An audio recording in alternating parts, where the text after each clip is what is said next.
I was just watching a video of Gunner, and he's explaining. See, one of his old homeboys called him and said, "Why are you cool with Southsiders now?"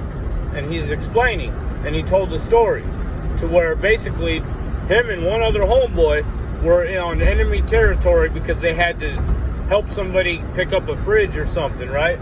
And they seemed like 30 Southsiders. And they were like, sizing each other up. And he's like, damn, why ain't they getting us? If it was the other way around, they would have already been stomped out. So they got on the phone and called some homeboys. A few of them said they're on their way. But the one guy that's asking him now why he's cool with Southsiders, he was one of the ones they called. And he said, I can't come, I'm eating. He's like, you're eating? We're about to get smoked. You're eating? You know what I mean? And the point of the matter is, that's how I feel a lot of times. I was just feeling like this last night or today. I'm thinking like as much loyalty as I might have shown or do show, whatever, throughout the years or right now, who's shown me loyalty as far as physically? When it comes to going to war, nobody's really had my back unless it's right there in person happening. Like my buddy Nick with the, the dudes that followed me home after I had already fought with them. And, they were old buddies, but, they were different kind of crowd that I don't really mingle with anymore. White dudes. And, they were like white dudes that are, they're cool with other races, but they're just like white dudes, and, they followed me home, and I knocked on my boy Nick's door because I had him living downstairs. And he's like, what happened? I said, don't worry about it. I didn't know they were following me. I kind of thought maybe they were. That's probably why I didn't go upstairs, because my front door's unlocked, and I have to walk up the stairs and unlock my door. They were trying to rob me, I think. They were trying to get in my house and do God knows what. I don't know, but that's why I knocked on his door. I said, who cares, dude? Let's just get high. And then, they broke his window. And then they come around the side of the house. And I'm like, fuck. And then Nick said, get in here. And he either ran and got his gun, or he already had it in his hand. I don't remember, and he's holding his gun, holding the screen door shut. They're pulling on it. I'm like, Nick, give me the gun. This is a whole nother story. I need a whole nother video for this. But anyway, the only people who have actually, black people, thought somebody had a problem with me at Red's Bar on 20th. That's the same bar I've got multiple stories with Vince and my birthday. And, all that, it was at that bar, there was a rap show of the white dudes rapping. And my buddy, I guess we were arguing because he thought I was flirting with this girl. Maybe I was, dude. I don't know. I was drunk, dude. I was kind of retarded. And these black dudes thought we were going to fight, and the whole bar went into a rumble. I didn't ask for their help. I was not there with them. I knew them. We said, what's up? They just thought I had a problem, and they jumped into action. Nobody else has done that, especially to that extent. Hey, I was all right, dude. Trust me, I was okay. I don't really remember the details. Maybe more than one person got in my face. I don't know. I don't honestly remember, dude.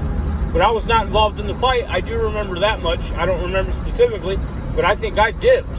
I lived like half a block away, and I'm sure I had drugs on me. I always had drugs on me. I'm not trying to get in a fight, possibly get laid out, have the cops show up, and then I'm going to jail. Fuck that.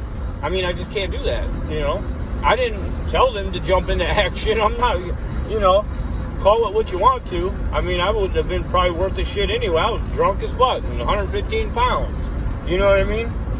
So, I don't even know what happened. Who won? I haven't heard nothing about it. The only time I've even heard about the story, this is a whole nother story I need to make a separate video, was the dude that I was arguing with told me about it. The next day, I go upstairs. He lived in my building on 19th and Pierce. I go up to get him high like I did every morning. And I sit on the couch. I'm starting to break up the weed. He's like, we need to talk about last night. I was like, about what? And he told me the story. Otherwise, I'd have never remembered.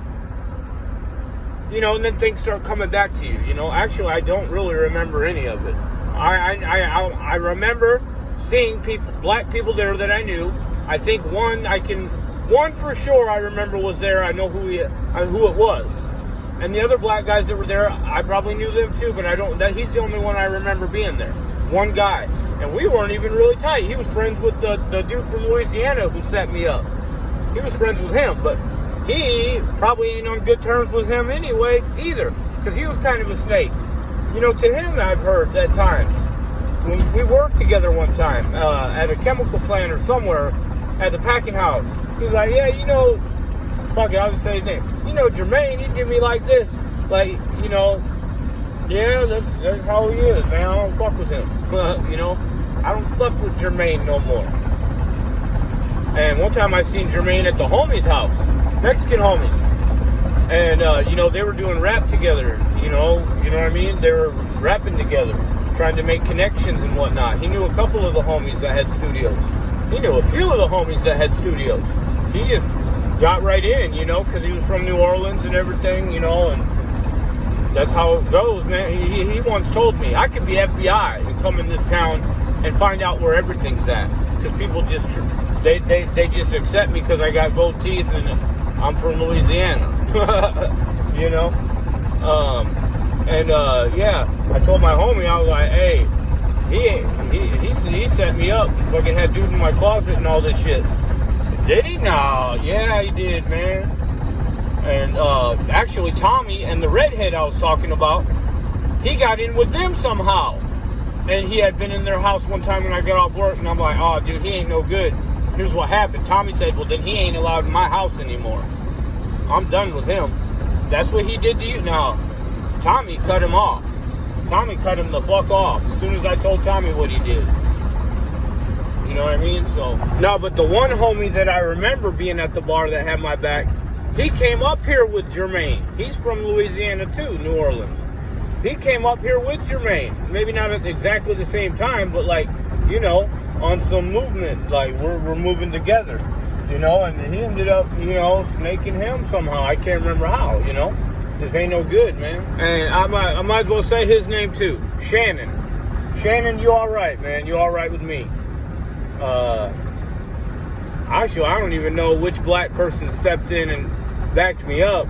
It might not have been Shannon. But whoever did it, they had the rest of the black people with them. I mean, you know what I mean? That's how it goes, you know? I don't remember who stepped in for me. I have no idea. But yeah, Shannon. He looked like Selly Cell. If anybody's familiar with that rapper from the West Coast, Selly Cell. He looked like Selly Cell, if I'm not mistaken.